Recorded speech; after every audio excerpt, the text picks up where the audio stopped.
Hello বন্ধুরা, এই পৃথিবী অনেক বড় বড় যুদ্ধের শিকার হয়েছে, কিন্তু আজ আমরা এমন এক সৈনিকের কথা বলবো যে যুদ্ধ শেষ হওয়ার 29 বছর পর্যন্ত যুদ্ধ করতে থাকে। জাপান সরকার এই সৈনিককে মৃত বলে ঘোষণা করে আর এই সৈনিকের ঘরে সুখের ছায়া নেমে আসে, কিন্তু আসলে এই সৈনিক জীবিত ছিল আর নিজের ডিউটি পালন করছিল। এই কাহিনী হলো হিরো আনোডা 1944-এ জাপান আর্মির একটি রেজিমেন্ট বানিয়ে ফিলিপিন্সের লুবার আইল্যান্ডে পাঠিয়ে দেয়, যাতে তারা যত সম্ভব দুশ্মনদের দুর্বল করতে পারে, এবং হিরো আনোডাকে এই টিমের লিডার বানানো হয়, কেননা আনোডা একজন গরিলা কমান্ডো ছিলেন আর তার কাছে যুদ্ধ করার অনেক এক্সপিরিয়েন্স ছিল। এই রেজিমেন্টকে লুবার আইল্যান্ডে পাঠানোর আগে মেজর তানাগুচি হিরো আনোডার সঙ্গে প্রমিস করেছিলেন যে অর্ডার না দেওয়া পর্যন্ত তারা যেন যুদ্ধ কন্টিনিউ রাখে, তারা কোনোভাবে যুদ্ধ বন্ধ না করে আর তাদেরকে হার না মানতে বলা হয়। যখন জাপান যুদ্ধ জিতে যাবে তখন তাদেরকে এখান থেকে নিয়ে যাওয়া হবে, আর হিরো আনোডা এরকমই নিজের সৈনিকদের সাথে নিয়ে যুদ্ধ করতে থাকে। তাদের যাওয়ার কয়েক সপ্তাহ পর আমেরিকা জাপানের উপর অ্যাটমিক বম অ্যাটাক করে। জাপান বুঝতে পারে যে তারা এই যুদ্ধে আর জেতা অসম্ভব, তাই তারা আমেরিকার সামনে সারেন্ডার করে নেয়। হিরো আনোডা এই কথা জানতো না এরকমই সময় যেতে থাকে। এরকম করতে করতে 1 বছর চলে যায়, মানুষ আবার সাধারণ জীবনে ফিরে আসতে শুরু করে, কিন্তু হিরো আনোডা এখনো যুদ্ধ করতে থাকে, কেননা তাকে বলা হয় যে সব দিক দিয়ে তাকে দুশ্মনদের অ্যাটাক করতে হবে। তাই হিরো আনোডা তাদের ফসলে আগুন লাগিয়ে দিত, আমেরিকার সৈন্যের জীবজন্তু মেরে দিত, আর রাতের বেলা ফৌজিদের গাড়িতে আগুন লাগিয়ে অস্ত্রশস্ত্র লুটপাট করত। আশেপাশের মানুষ ভয়ে আতঙ্কে সরকারের কাছে অনুরোধ করে যে আর্মি অপারেশন লঞ্চ করার জন্য, কেননা তাদের মনে হতো এই জঙ্গলে এখনো যুদ্ধের সৈনিক আছে। তাই সরকার আর্মি অপারেশন লঞ্চ করে আর মাইক অ্যানাউন্স করে যে যুদ্ধ অনেক আগে শেষ হয়ে গিয়েছে, এবং হেলিকপ্টার দিয়ে ওয়ার স্টপের কাগজ ফেলতে থাকে। কিন্তু হিরো আনোডা আর তার সহপাঠী শত্রু চালাকি ভেবে লুকিয়ে যায়। হিরো আনোডা আর তার সহপাঠীদের বিশ্বাস হচ্ছিল না যে জাপান এই যুদ্ধ হারতে পারে। এরকম করতে করতে 10 বছর চলে যায়। হিরো আনোডার সব সহপাঠী মারা যায়, কেউ রুকে, কেউ ক্ষুধায়, কেউ আবার দুশ্মনদের সাথে যুদ্ধ করতে করতে। আর এখন হিরো আনোডার কাছে শুধুমাত্র 2 জন সহপাঠী বেঁচে ছিল। আর হিরো আনোডা কোনোভাবে হার মানতে চান না, কারণ তার কাছে মনে হতো এখনো ওয়ার্ল্ড ওয়ার চলছে।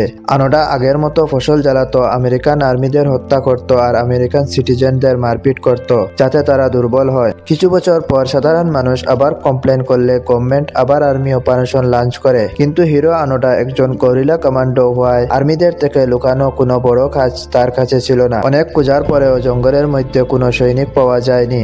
আবারও সরকার হেলিকপ্টার দিয়ে ওয়ার স্টপের কাগজ ফেলতে থাকে, কিন্তু হিরো আনোডা মনে করত এটা দুশ্মনের কোনো ফাঁদ। কিন্তু হিরো আনোডার 2 জন সহপাঠীর মধ্যে একজনের মনে হলো হয়তো যুদ্ধ অনেক আগে শেষ হয়ে গিয়েছে, কারণ অনেক বছর থেকে না গুলির শব্দ আসতো আর না বোম ফাটার শব্দ আসতো। শহরের মধ্যেও অনেক সুন্দর পরিবেশ ছিল। তাই ও একদিন রাতে হিরো আনোডা থেকে পালিয়ে আমেরিকান আর্মির কাছে সারেন্ডার করে নেয়। হিরো আনোডা তার সহপাঠীকে না পেরে মনে করে আমেরিকান আর্মি ধরে নিয়ে যায়। হিরো আনোডা তার জায়গা পরিবর্তন করে আর আগের মতন তার মিশন কন্টিনিউ করতে থাকে। এমনই 15 বছর আরো হয়ে যায়, সব মিলে 25 বছর যুদ্ধ শেষ হওয়ার হয়ে যায়। পৃথিবী উন্নতির দিকে যাচ্ছিল, নতুন নতুন টেকনোলজি আসছিল। এই যুদ্ধ স্কুল কলেজের এক চ্যাপ্টার হয়ে যায়, কিন্তু হিরো আনোডা এখনো যুদ্ধ করতে ব্যস্ত। অবশেষে আমেরিকা জাপানিজ গভর্নমেন্টকে জানায় যে হয়তো জাপানিজ কোনো সৈনিক এখনো যুদ্ধ করছে। সৈনিক প্রতিনিয়ত আমাদের মানুষ এবং জিনিসের উপর অ্যাটাক করছে। জাপান গভর্নমেন্ট এই কথা শুনে অবাক, কেননা তারা অনেক আগে সারেন্ডার করে নিয়েছিল।